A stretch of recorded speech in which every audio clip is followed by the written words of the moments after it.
isso é bem interessante porque assim, ó, é por isso que eu digo que é uma questão muito mais política, né, de poder mesmo, do que uma questão de espiritualidade. Porque assim, ó, é dito que Jesus tinha um irmão, por exemplo. Eu vou falar dessa religião porque o pessoal conhece mais, se eu falar de Alá e tal, ninguém vai saber nada. Então, a gente usa esse contexto. Jesus, é dito que ele tinha um irmão que se chamava Tomé, né? Tomás, em português. Então, este irmão, vamos dizer, ele... Aí foram lá, olharam, não, esse aqui não, deixa de lado. Não, esse aqui vai entrar na Bíblia, esse aqui é canônico. Não, esse outro aqui fala muita coisa, sabe? Esse aqui não dá pra entrar, não. E aí tem essas questões, sabe? Tem um clero, os 3 Cs, né? O cânon, o credo e o clero. Então, o clero, que é essa ordem hierárquica, ela compõe o credo, que é aquilo que é certo. E o cânon é essa ideia, tipo assim, é canônico, né? O caminho canônico é sem mais nem menos. Então a religião, ela foi pegando e tirando e botando e tal. Então tem uma coisa que é bem interessante, que é um livro que ele era canônico e ele era um livro hermético. Até o século III ele era canônico. Depois eles viram que não ia dar certo, não. Aí eles tiraram do cânon bíblico, digamos assim. Então, se pesquisarem a história da Constituição, da Bíblia e tudo mais, é de se assustar, assim, porque, sabe, cada um faz, vamos dizer, não o que quiser, porque isso não seria a expressão correta, tá? Mas é algo que existem muitas vai e vem ali, tanto de tradução quanto dessa ideia de entrar texto, tirar texto, e o que é, o que não é, de fato, canônico. E esse cara, Tomé, ele é um cara excepcional, assim, ele é um grande alquimista, um grande, sabe, conhecedor desses mistérios mais profundos. E aí... Onde que tem, assim, sobre esse cara? Tem nos apócrifos, que são esses livros que não foram canonizados. Caraca. São evangelhos apócrifos, o nome disso. Então, se você pesquisar, tem evangelho apócrifo de Maria Madalena, já dá para entender porque não entrou para a Bíblia, né? Que era mulher. Tomé, Judas, apócrifo de Judas é fenomenal. Tem um apócrifo que é... Caralho, mano. O Pistis Sophia. Pistis Sophia, os gnósticos, eles trazem muitos conhecimentos de Pistis Sophia. O que é Sofia? Sofia é sabedoria. Então, todas essas questões da busca pela sabedoria é como se fosse uma história, tá? Da Sofia que cai.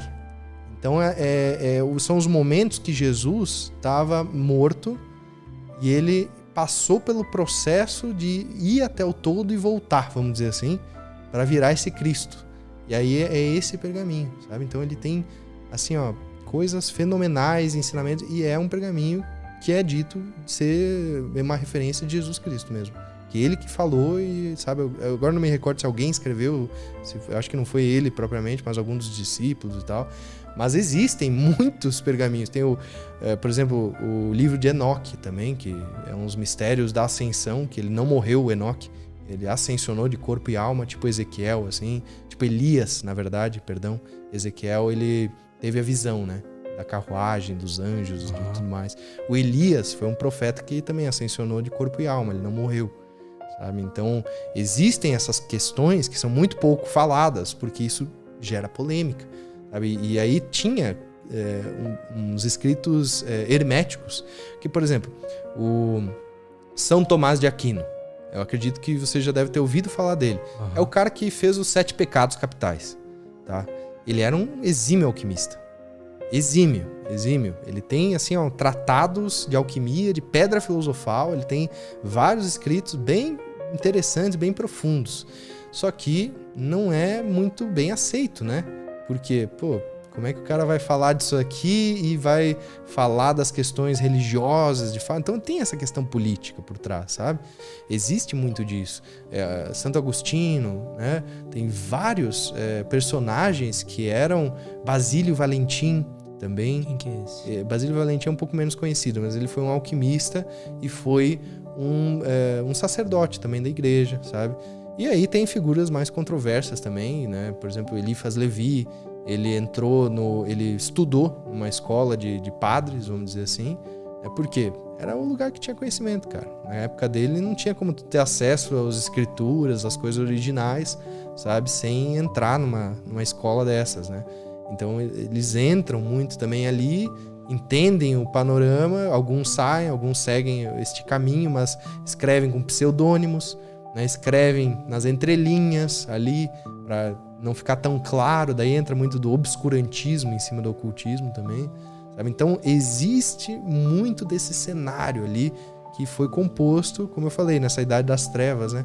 Século, vamos dizer, 3, 4, 5 foi um dos que mais marcou, assim.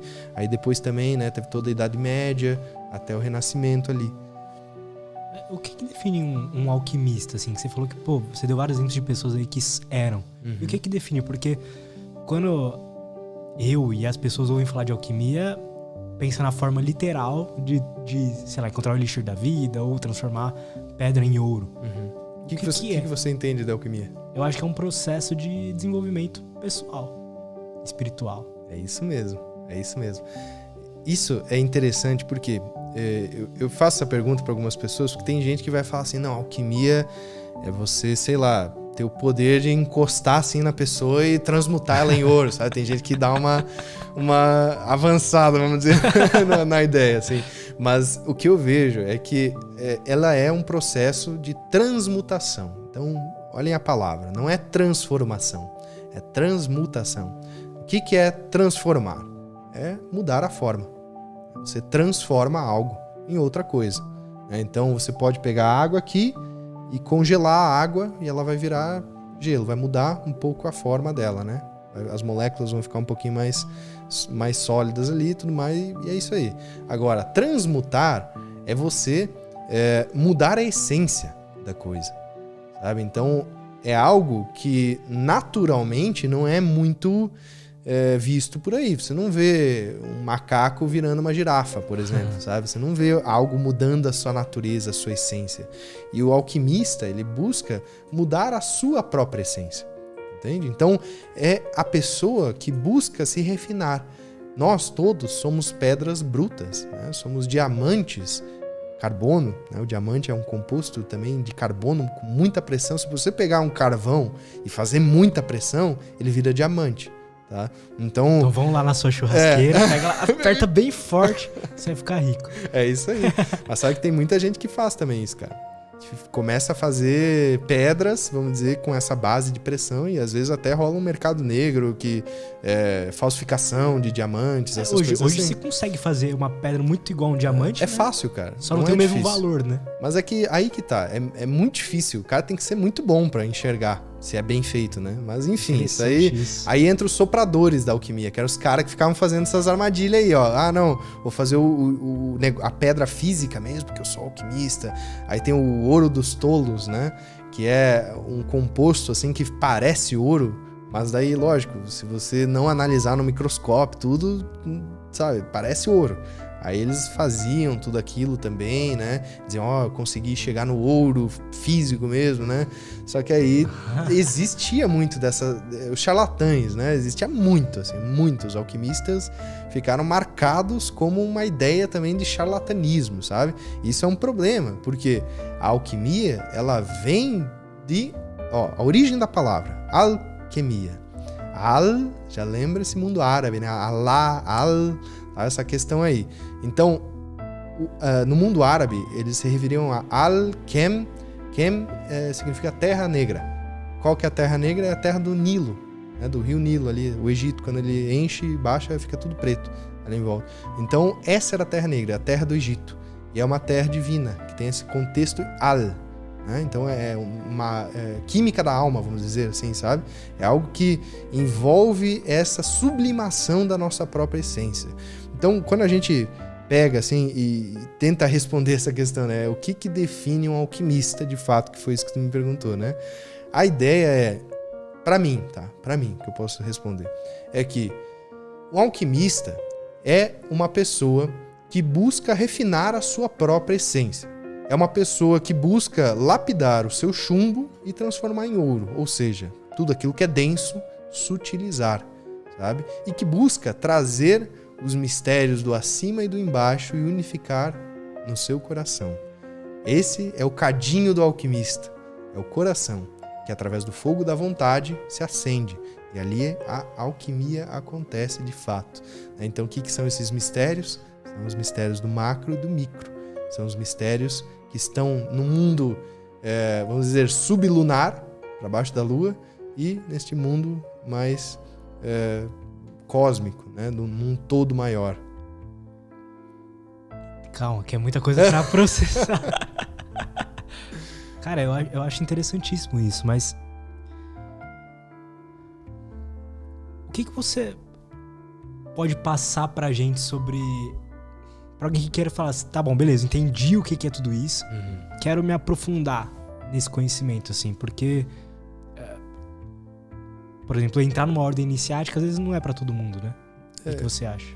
Cara, eu vejo que assim, eu já entrei em algumas ordens e constantemente me convidam para entrar em algumas, e eu sinto que hoje em dia existe uma certa... Como é que eu posso dizer?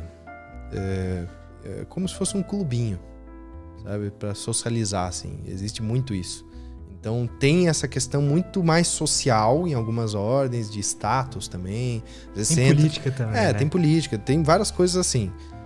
Eu não vou mais entrar em ordens até hoje, amanhã posso mudar, mas enfim. Por quê?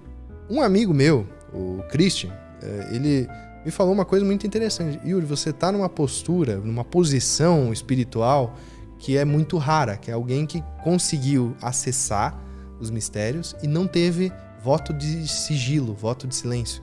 Que dentro das ordens você precisa fazer um voto para ficar em silêncio, não ficar falando as coisas, vamos dizer assim. E ele me trouxe uma reflexão sobre isso, sabe?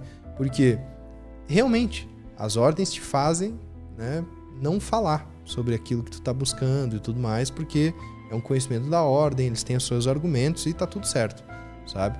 Então eu não sou contra ordens iniciáticas, porque tem pessoas que precisam realmente de uma didática, de uma disciplina. A ordem vai te dizer, cara, você tem que acordar a tal hora, você tem que meditar, você tem que fazer aqui, tem que ler tal livro, você tem que buscar aqui, sabe? Lê a monografia da ordem, faz aquilo, vai no ritual, faz as coisas. Então, tipo, as ordens funcionam, sabe? É por isso que elas existem, elas funcionam. Mas eu vejo que é como qualquer, por exemplo, amuleto espiritual, pedra, cristal, colar, anel, qualquer coisa. A muleta espiritual, amuletos, amuleta. É uma muleta para você aprender depois a andar com suas próprias pernas. Então você usa até certo tempo, né, para depois fortificar sua musculatura espiritual, e daí você entende algumas coisas, sabe? Que eu gosto de dizer assim, ó, a gente precisa conhecer as regras desse jogo como verdadeiros profissionais, para depois quebrar elas como artistas, sabe? Então a gente precisa conhecer na matriz da coisa como que ela funciona, respeitar, né, fazer todo o dogma e ritual da ordem ou da religião em si, para depois você adentrar num próximo nível, para depois você caminhar com as suas próprias pernas e tudo mais, sabe? Então, sobre essa questão das ordens, eu digo que assim, é importante, mas para quem busca o caminho do adepto, o adepto é diferente um pouco do iniciado que eu falei no começo do nosso podcast, porque assim, o iniciado pressupõe que você passou por uma iniciação. O que é iniciação? Quem aí foi batizado, né? Se você foi batizado, batizada, você passou uma iniciação, né? Talvez sem o seu consentimento, mas você passou. Então, isso é uma iniciação. Você é apresentado àquela força, àquela egrégora e tudo mais, sabe?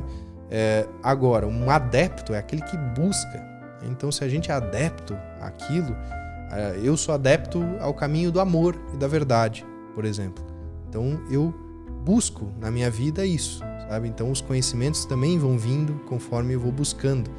Então, este caminho do adepto, de fato, ele já é para quem está com aquela vontade mais firmada, que não vai fraquejar qualquer, sabe, situação, porque isso acontece. No começo da caminhada é normal a gente passar por algumas dificuldades, né? As ordens dizem as ordalhas que aparecem, as barreiras, as pedras no caminho, sabe? Todas essas coisas que nos fazem sair, parece que desse rumo, porque é um teste, sabe? Não é para qualquer um, não é só para quem quer, sabe? Para quem realmente está pronto. E eu não digo nem quem merece, aí tem uma chave também. A gente pode merecer as coisas, inclusive carro, casa e apartamento. A gente pode merecer fortuna, sucesso, fama, o que quer que seja. Mas, cara, será que você está preparado para assumir tudo isso e não criar mais karma para sua vida? Não sair do caminho, não se desviar? Como assim? Entende? Então, tipo assim, ó, nós trabalhamos com a internet, né? Nós, tipo, tem essa questão de seguidores, de engajamento, né? Aliás, se você está assistindo aqui, deixa um likezinho, comenta aqui. Se inscreve. É isso aí, para fazer esse conhecimento, né, se expandir também. E tudo isso gera uma sequência, vamos dizer, de também atitudes. Por exemplo, se você começa a bombar, esse podcast que bombou, não sei o quê, sabe? Aí você quer fazer mais. E aí você vai se envolver mais com aquilo, sabe? Mas será que... Não estou questionando nada de você, só um exemplo. Será que é o caminho da pessoa fazer aquilo de fato, sabe? Às vezes a pessoa está forçando a barra para que aquilo aconteça. Eu quero fazer acontecer, eu quero ganhar promoção no meu serviço, eu quero seguir esse caminho, e a pessoa entra naquele vórtice de, sabe? Ela direciona tudo, todos os esforços da vida, ela esquece família, esquece namorada, esquece namorado, esquece filho, esquece tudo, saúde, né? A pessoa não come direito, não faz um exercício, não faz nada, que ela tá com todas as forças naquilo, sabe? E aquilo talvez não seja a verdadeira vontade da pessoa, não seja a missão dela de fato, mas é algo que ela quer conquistar, sabe? Então existe o cárcere da conquista e da luxúria, que nos cercam em vários momentos da nossa vida, sabe? Então por isso que eu digo que assim, ó, às vezes a gente tá merecendo, a gente tá dando duro, cara, a gente tá fazendo e tal, mas às vezes, se a gente for multifamoso, multimilionário, não sei o quê, em algum momento a gente pode se desvirtuar, e a obra de Deus é muito perfeita, então ela vai também nos dar aquilo que a gente precisa na hora certa, sabe? Por isso que eu digo assim, se você tá querendo começar desde um caminho iniciático, um caminho do adepto, vamos dizer assim, ou na alquimia, que nem tu comentou antes, né? Ou até assim, cara, eu quero empreender em alguma coisa, quero fazer um negócio acontecer e tal, sabe? Entra num estado interior, medita bem sobre aquilo, sabe? Veja se aquilo faz sentido realmente dentro do teu conjunto de virtudes e valores, sabe? Tem pessoas que às vezes querem ter um trabalho dos sonhos, não sei o quê, mas a virtude principal dele é a família, por exemplo, é passar tempo com a família. E aí ele se desvirtua daquilo que ele acredita para perseguir esse sonho. Entende o que eu digo? Então isso é essa questão de precisar. E às vezes a pessoa merece, sabe? Pelo esforço ela merece. Só que talvez não seja o que ela tá tendo permissão para acessar. Eu tenho a impressão que a gente nem sabe o que a gente quer direito, assim. Então é difícil você tomar uma decisão correta sobre o que caminho você quer tomar. É o que eu sinto, pelo menos. E eu sinto algo interessante também, que as decisões que mais me alegraram, me deixaram mais feliz, foi quando eu tava no momento mais clean, assim, espiritualmente e tal, eu bem comigo mesmo. Parecia que eu sabia a resposta certa do que eu deveria fazer, sabe? Eu sempre tento voltar pra esse estado. Por isso que eu acho muito interessante, assim. Eu já caminhei por várias religiões, assim. Eu nunca fui de ir pra igreja, nada do tipo, mas há um tempo atrás comecei a me interessar pelo cristianismo, mas eu já também me interessei por um montão de outras coisas. E aí eu sempre tento voltar pra esse estado de calmaria mental, de, saber o que eu devo fazer, sabe? Por isso que eu acho interessante essa questão de alquimia, desses conhecimentos primordiais aí.